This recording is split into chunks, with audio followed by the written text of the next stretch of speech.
Tariff है। पहले बहुत कम हुआ करता था, वो 18% हो गया। ये तो हाल ही में 25% एक्स्ट्रा इस लिहाज से लगा था कि भाई आप 25 लगा रहे हैं, हमारा भी 25 उसमें ऐड कर लीजिए, और 25 पहले कर दिया गया था। तो ये तो कम किया गया, इसको 18 पर ले आया गया क्या, लेकिन ये उससे पहले और कम हुआ करता था। तो ये तो एक तरीके से तो नुकसान है, वो लगभग 2-3% के आसपास था, किसी किसी प्रोडक्ट्स पर तो था ही नहीं।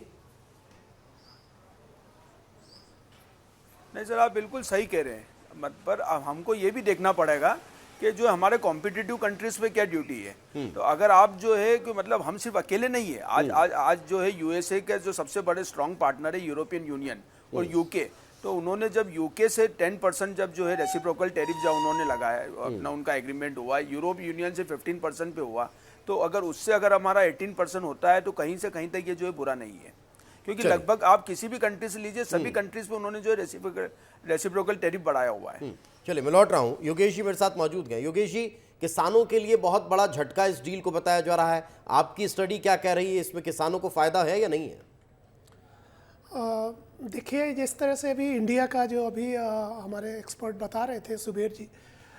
बेसिकली कुछ जो हमारे पहले से जो निर्यात चल रहे, पर्टिकुलरली जो बासमती राइस है और इसके अलावा बहुत सारे एग्रीकल्चर प्रोड्यूस जो अमेरिका में हम लोग एक्सपोर्ट कर रहे थे, उस एक्सपोर्ट में जब से आपने टैरिफ को बढ़ाया है तो वो श्योरली प्रभावित हुआ। आल्दो उसके अंदर उन्होंने जो एक बीच का उन्होंने एक रिलैक्सेशन दिया तो कुछ पीरियड के लिए, इसलिए बहुत ज़्यादा प्रभाव नहीं दिखा, लेकिन आगे आने वाले समय में वो प्रभाव जरूर दिखता।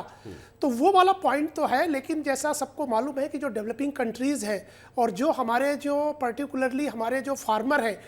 क्या वो किसान क्या अमेरिकन फार्मर के साथ कंपटीशन के लिए तैयार हैं क्या, वो हमें देखना होगा। शायद नहीं, हमारा कुछ अगर हम प्रदेशों की बात छोड़ दें तो हमारे यहाँ पे अभी जिस तरह के स्मॉल मार्जिनल और छोटे किसान हैं जिनकी प्रोडक्टिविटी अभी भी एक बहुत बड़ी मतलब कम है, और साथ में जो कॉस्ट ऑफ कल्टीवेशन है हमारा वो काफ़ी ज़्यादा है। तो हमें इंटरनेशनल अगर मार्केट में अमेरिकन फार्मर से, जहाँ पे मक्के जैसी फसलों में, क्योंकि उनका बहुत बड़ा उत्पादन है, बहुत ज़्यादा हायर प्रोडक्टिविटी है, सोयाबीन का प्रोडक्टिविटी उनकी बहुत ज़्यादा है, हमसे 4 गुना ज़्यादा है, तो ऐसे केसेस में उनका जो कॉस्ट ऑफ कल्टीवेशन वो काफ़ी कम होता है। और वो हमारे अगर पूरी तरह से आप ड्यूटी फ्री करते हैं तो इंडिया जैसे हमारे देशों में उसको डंपिंग करने का एक संभावना बनी रहेगी।